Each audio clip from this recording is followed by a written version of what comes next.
I'm Sarah, 38 years old, and the day my parents sat across from me at our family dinner table, smiling as they defended my ex-husband's lies while dismissing my pain, was the moment I knew I had to vanish from their lives forever. They called him a saint, said I was too dramatic for leaving him after his affair, and even suggested I apologize to keep the peace, for their sake, of course.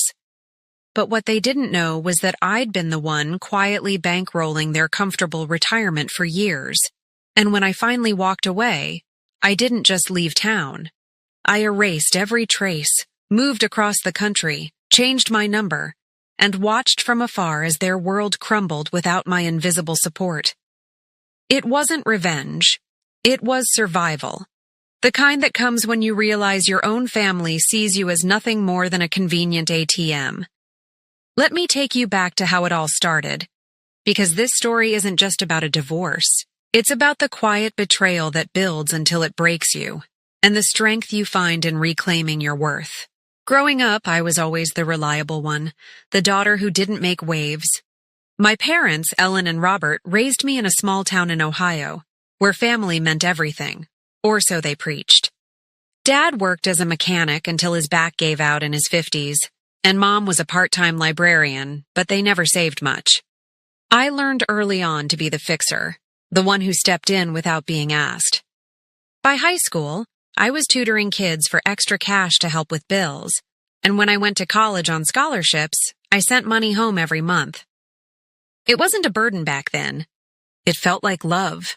I majored in accounting, graduated with honors, and landed a solid job at a firm in Cleveland.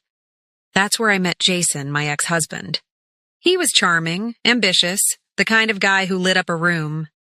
We married young at 25, and I thought we'd build a life together. But I was the one building it, really. Working long hours, managing our finances, even helping him start his side business in real estate. Jason was the dreamer. I was the doer. And through it all, I kept supporting my parents. When Dad needed surgery, I paid the deductibles. When Mom wanted to remodel the kitchen, I covered it. They thanked me, sure, but it became expected, like I owed them for raising me. Jason fit right in with that dynamic. He'd joke about how I was the family bank, and my parents laughed along, never once asking if I was okay carrying it all. I didn't mind. I was raised to believe sacrifice was strength. But over the years, that quiet role started to wear on me. Jason's charm faded into control. He'd criticize my long hours, then spend our money on golf trips with friends. I'd come home exhausted, cook dinner, balance the books, and he'd complain if things weren't perfect. My parents adored him, always taking his side in little arguments, saying things like, "He's just stressed, Sarah.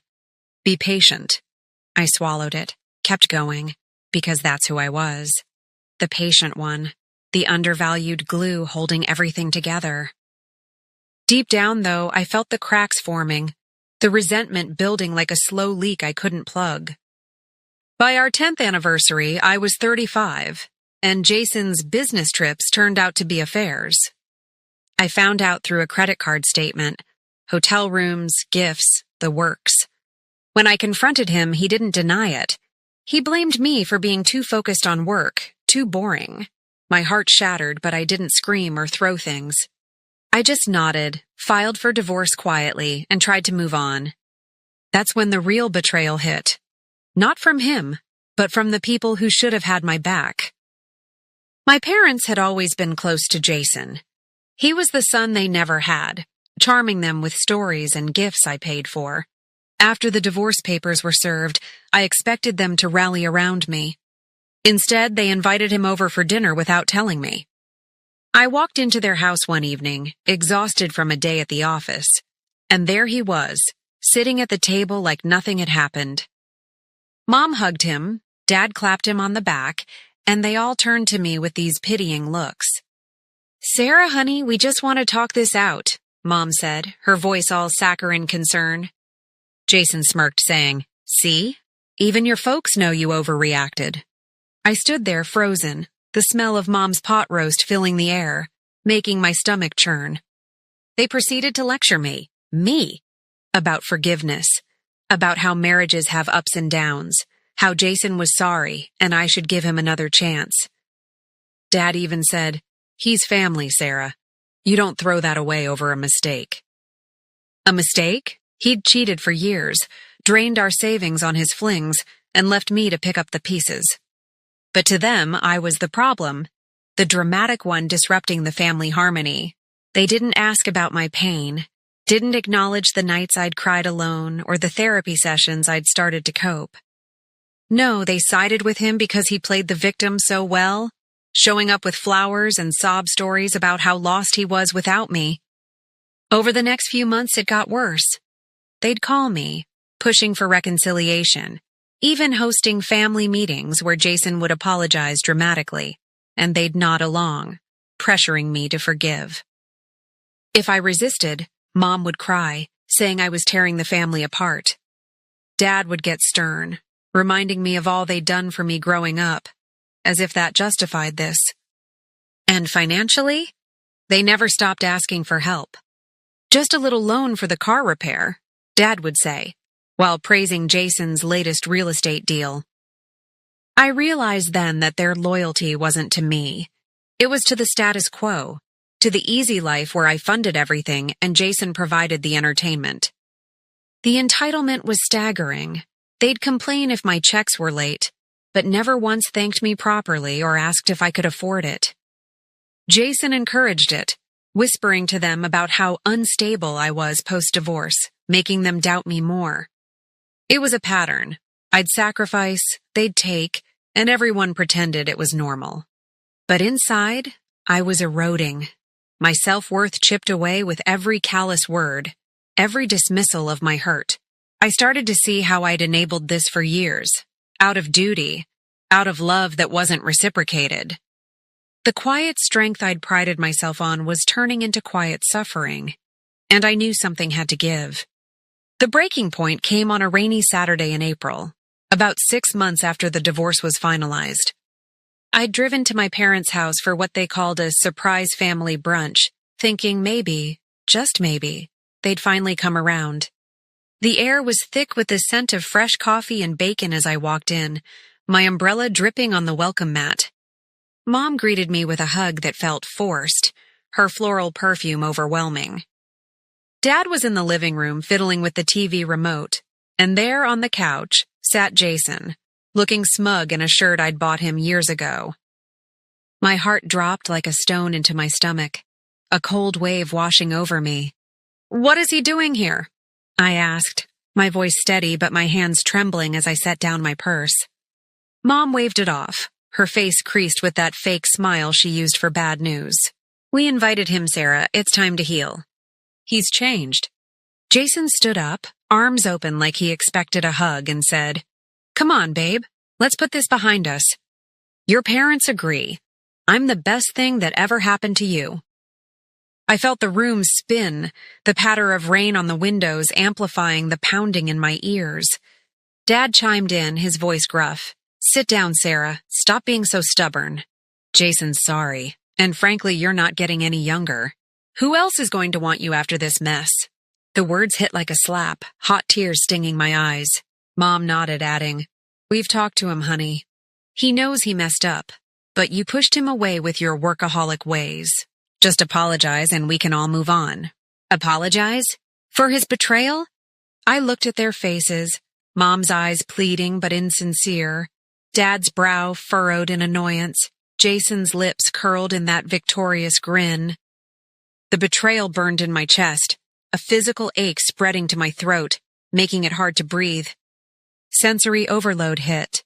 The sizzle of eggs in the kitchen, the damp chill from the open door, the way Jason's cologne mixed with the breakfast smells, turning my stomach. I backed away, my voice breaking as I said, "You invited my cheating ex here to ambush me? And you're taking his side?" Mom reached for my arm, her grip surprisingly strong, nails digging in slightly. "Don't be dramatic, Sarah. We're your family. Act like it." Dad stood, his chair scraping loudly against the floor, face reddening. "You've always been too sensitive. Jason's a good man. You threw it away. Now sit down and listen." Jason laughed softly, crossing his arms. See? This is why we split. Your attitude. It was too much. The humiliation washed over me in waves, my skin flushing hot, then cold. I yanked my arm free, grabbed my purse, and stormed out into the rain, the door slamming behind me like a gunshot. Water soaked my clothes instantly, mingling with the tears streaming down my face. I drove home sobbing, the wipers swishing rhythmically, but inside something shattered irreparably. That was it. The cruel words, the physical grab, the public dismissal in our family home. They hadn't just sided with him. They'd orchestrated a trap, valuing his charm over my truth. The emotional collapse hit hard that night. I curled up on my couch, the silence of my empty apartment echoing my isolation. Every memory of sacrifice replayed. The late nights working to send them money, the vacations I skipped to fund their comforts, now tainted by this betrayal. My body ached from the tension, muscles knotted, head throbbing. But amid the pain, a spark ignited. Not rage, but resolve. I wouldn't let them break me. This was the end of my tolerance, the moment I stopped being the quiet enabler. In the days that followed, I didn't lash out or call them screaming. Instead, I went quiet, internally at least. Externally, I played along, answering their calls with vague assurances, buying time. But inside, a shift happened, profound and unyielding. I realized I'd spent my life undervalued, my worth tied to what I could give, not who I was. Setting boundaries wasn't selfish. It was survival, a lesson I'd ignored too long. That night after the brunch, I sat at my kitchen table, rain still tapping the window, and made a decision. I would fight back, not with anger, but with strategy. No impulsive moves. I'd plan meticulously, leveraging the hidden strength I'd built over years. First, I assessed my situation. The divorce had left me with our house, but Jason had taken half the savings I'd mostly earned. My job as a senior accountant paid well, though, and I'd always been frugal, squirreling away an emergency fund they knew nothing about. My parents? I'd been sending them $2,500 a month for years, disguised as gifts to avoid taxes, plus covering unexpected expenses. It added up to over $200,000 in the last decade, money I'd tracked meticulously in a private spreadsheet. Jason had benefited too. I'd funded his business startup, which he now ran successfully, never repaying a dime. The betrayal fueled my resolve. I'd expose it all, but on my terms. I started small, changing my locks, updating my will to exclude them, and consulting a lawyer quietly about financial entanglements. The lawyer, a sharp woman named Lisa, listened to my story and nodded. "You've got leverage here, Sarah. Document everything." So I did.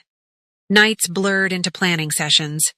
I'd sip tea, poring over bank statements, noting every transfer, every loan that was never repaid. I felt a quiet power emerging, the kind that comes from knowledge. My job became my anchor. I threw myself into it, earning a promotion that boosted my salary. Colleagues noticed my focus, but I kept my personal storm hidden.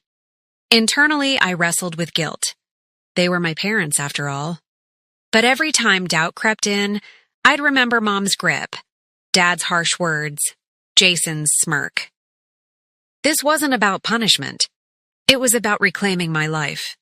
I began researching moves, jobs on the West Coast, where I'd always dreamed of living. A firm in Seattle offered a senior position with relocation assistance. It felt like fate. I accepted quietly, started packing in secret. The decision to change my number and vanish crystallized one evening as I watched the sunset from my window, the orange hues reminding me of fresh starts. I'd tell them nothing until the confrontation, ensuring they felt the weight of their choices. My hidden strength? Years of financial acumen, a network of professional contacts, and the resilience of someone who'd carried everyone else for too long. Step by step, I built my exit, feeling the chains loosen with each action. Gathering evidence became my obsession, a methodical armor against their manipulation.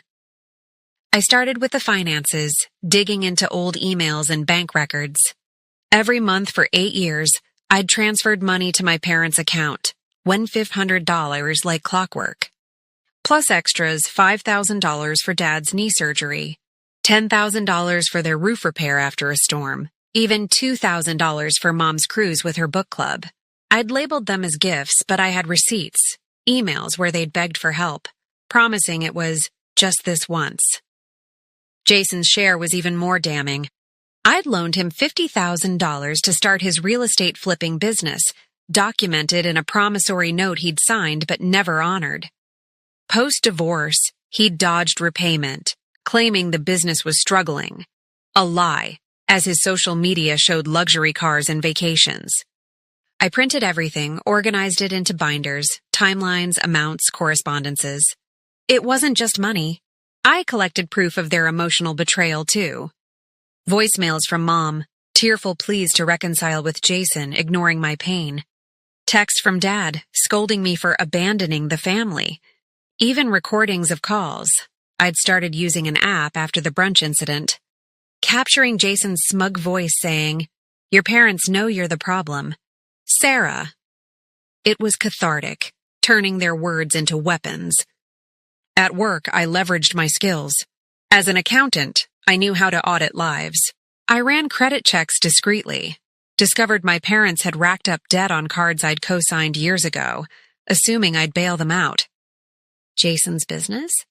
Public records showed it thriving, profits in the 6 figures, while he cried poor to the judge during our settlement. I reached out to old friends, subtly gathering stories. How Jason badmouthed me behind my back. How my parents spread rumors about my instability to mutual acquaintances. One friend, Carla, sent me screenshots of group chats where Mom called me selfish for not forgiving him. It stung, but it fueled me. Hidden resources emerged too. My emergency fund had grown to $150,000, invested wisely in stocks I'd managed myself. I liquidated some, preparing for the move. Professionally, I networked. The Seattle job came with a $20,000 signing bonus and stock options. I even started therapy online, building emotional resilience, learning that my quiet nature was a strength, not a weakness. Nights were spent packing boxes labeled vaguely, selling furniture online to fund the transition. I researched new identities, not literally but practically. New email, social media lockdown, even a P.O. box for forwarding mail. The planning revealed my intelligence I'd downplayed for years. I'd always been the smart one, but I'd let them overshadow it. As evidence piled up, so did my confidence. I'd confront them with facts, not fury, showing how they'd undervalued me. One evening, sorting through old photos, I found a picture of us all smiling at a holiday dinner. Jason's arm around me, parents beaming. It hit hard, the facade of family. But I scanned it, added it to the binder as a reminder of what I'd lost and what I'd gain. By the end, I had a dossier thick as a novel, irrefutable proof of financial abuse and emotional manipulation. It was my hidden power ready to deploy. The confrontation unfolded on a crisp autumn evening, 2 months after the breaking point, in the very living room where they'd ambushed me. I'd called them, feigning reconciliation, saying I wanted to talk. They jumped at it, inviting Jason too, of course. I arrived early, heart pounding but steady, carrying a sleek black briefcase like a shield. The house smelled of Mom's apple pie, a ploy for normalcy, but the air felt charged, electric with unspoken tension. Dad answered the door, his face lighting up. "Sarah, good to see you coming around." Mom hugged me tightly, whispering, "This is for the best, honey." Jason sauntered in minutes later, cologne strong, grinning like he'd won. "Babe, I knew you'd see reason." We sat in the living room, the same couch where it all shattered before. I let them talk first, sipping the coffee Mom poured, my hand steady despite the adrenaline surging through me. Dad started, "We're glad you're here." Jason's ready to make amends. Jason leaned forward, eyes earnest but fake. "I messed up, Sarah, but I love you. Let's rebuild for your parents' sake." Mom nodded vigorously. Yes, think of the family. We've all suffered. I set my cup down with a soft clink, the sound cutting through their chatter. Suffered? Let's talk about that. I opened the briefcase, pulling out the binders, stacking them on the coffee table with deliberate calm. Their faces shifted, confusion in Mom's eyes, wariness in Dad's, annoyance in Jason's. What's this? Dad asked, voice gruff. I flipped open the first binder, pages rustling. This is every dollar I've given you over the years. $200,000 plus to you two, $50,000 to Jason for his business. Receipts, transfers, emails where you begged for more. Mom's hand flew to her mouth, a gasp escaping. Sarah, that's not... I cut her off, voice even but firm. Not what? Not fair? You've taken my money while siding with the man who cheated on me. You called me stubborn, sensitive, said I overreacted. But here's the truth. I've been your safety net, and you've betrayed me. Jason scoffed, crossing his arms. This is ridiculous. That was a loan, and I've been paying you back in other ways. I slid the promissory note across the table. Really? Show me the payments. Your business is worth $300,000 now, thanks to my seed money. But you dodged repayment in court, lied about struggles. His face paled, smirk gone. Dad blustered. We don't need this drama. We're family.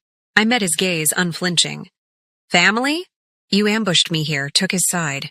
Told me no one else would want me. You grabbed my arm, Mom, dug in your nails while defending him. She flinched, tears welling. We were trying to help. I continued, pulling out voicemails transcripts. Help? Listen to this. Sarah, stop being selfish. Jason's a good man. That's you, Dad. And Jason, your text calling me unstable. The room fell silent, the weight of evidence crushing their defenses. Jason stood, voice rising. You're twisting this. I never... Sit down, I said sharply, my tone like steel. Or I'll take this to court. Sue for repayment. Expose the fraud. Mom sobbed. Please, Sarah, don't do this. We need you. Need me? Not love me. I stood, gathering the binders. That's the point. You've used me, undervalued me, no more. I'm moving across the country. New job, new life. And I'm changing my number. Don't contact me. Jason's jaw dropped.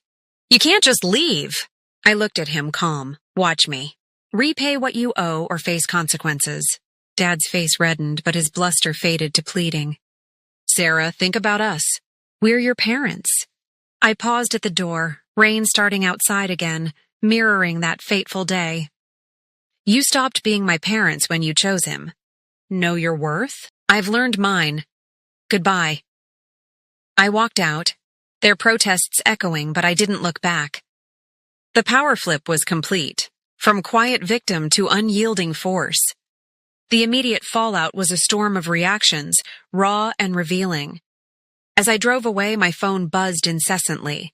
First Mom, her voice hysterical in voicemails. Sarah, come back. We can fix this. Then Dad, gruff but cracking. This is insane. You're overreacting again. Jason texted furiously. You'll regret this. We had a good thing. I ignored them, heart racing but empowered. By evening, they'd escalated. Mutual friends called, relaying messages of shock and denial. Your mom says you're having a breakdown, one said. I hung up, blocking numbers. The next day, Jason showed up at my house, banging on the door, yelling, Open up, Sarah! This isn't you! I watched from the window, unmoved, as neighbors peeked out. He begged, I need you, the business, everything. Pathetic, his charm stripped away. My parents drove over too. Mom in tears, Dad pounding the door. Let us in, we're family. I didn't answer. Instead, I emailed them scans of the evidence with a note, repay or face legal action. Silence followed, then more pleas. Mom's emails begging for mercy, admitting they might have been wrong, but blaming stress. Dad called from a new number, voice breaking, We can't afford this, Sarah. Please. Jason's lawyer contacted me, offering a settlement, but I held firm, countering with demands. The denial crumbled into bargaining. They offered apologies, Promises to cut Jason out, but it was too late. Friends revealed my parents were spreading stories of my cruelty, but evidence leaked. I shared select docs anonymously online, letting truth spread. Jason's business partners questioned him. Clients pulled back. My parents faced community whispers, their entitlement exposed. The begging peaked a week later. A joint letter, handwritten, pleading for forgiveness and money. "We've lost everything without you," it said. I burned it, feeling the weight lift. Their shock was palpable, a mirror to my own pain. But now they felt the consequences of undervaluing me. In the new reality that followed, the tangible consequences hit them hard, while I built a life of freedom and success. I moved to Seattle 3 weeks after the confrontation. The cross-country drive, a cathartic blur of highways and fresh air. My new job as a senior financial analyst came with a corner office overlooking the Sound, a salary bump to $150,000, and colleagues who valued my quiet expertise. I rented a cozy apartment with views of Mount Rainier, furnished it simply, and for the first time spent money on myself. A weekend spa retreat, art classes I'd always wanted. Financially, I thrived. The emergency fund grew, investments paid off, and I started a side consulting gig, earning extra without the drain of family demands. As for them, the fallout was concrete. Without my monthly support, my parents' lifestyle crumbled. They couldn't afford the house payments. Turns out they'd refinanced using my co-signed loans, assuming I'd cover shortfalls. Foreclosure notices came. Dad had to sell his prized classic car, Mom pawned jewelry. Community gossip spread after I anonymously tipped off their church group with evidence of their manipulations. Donations dried up, friends distanced. They downsized to a tiny apartment, Dad taking a part-time job at 68, grumbling about ungrateful kids. Jason fared worse. I sued for the $50,000 plus interest, winning easily with the promissory note. His business tanked. Partners bailed after learning of his debts and lies. Clients sued over shady deals. He lost his house in the divorce aftermath, ended up in a rundown rental, begging mutual friends for loans. Last I heard, via a blocked email that slipped through, he was working odd jobs, his charm useless without my backing. My parents tried reaching out through relatives, but I changed my number, email, everything. A clean break. The peace was profound. No more guilt-tripping calls, no demands. I made new friends, dated casually, even adopted a dog named Luna for company. Emotionally, therapy helped me process the betrayal, turning pain into power. I traveled, a solo trip to Europe, something I'd dreamed of but sacrificed for them. Financially secure, I donated to women's shelters, helping others escape similar traps. The new reality wasn't perfect. Holidays brought pangs of loss, but they were fleeting. I gained freedom, self-respect, a life where my worth wasn't questioned.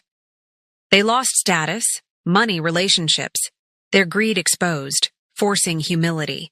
It was justice, not vengeance, a reminder that undervaluing someone has costs. Looking back, this story taught me that your value doesn't decrease based on someone's inability to see your worth. I was the quiet one, the sacrificer, enabling their entitlement out of misplaced duty. But betrayal like that, family choosing a cheater over you, draining you financially while dismissing your pain, forces a reckoning. Setting boundaries isn't selfish, it's survival, the armor you forge when love turns toxic. If I'd stayed, I'd have withered, my light dimmed by their shadows. Instead, I reclaimed it, proving quiet strength can roar when pushed. Know your worth, demand respect, and walk away from those who don't give it. It's not easy, but it's liberating. If you've ever been underestimated or betrayed like this, subscribe to hear more stories of triumph, and tell me in the comments where you're watching from.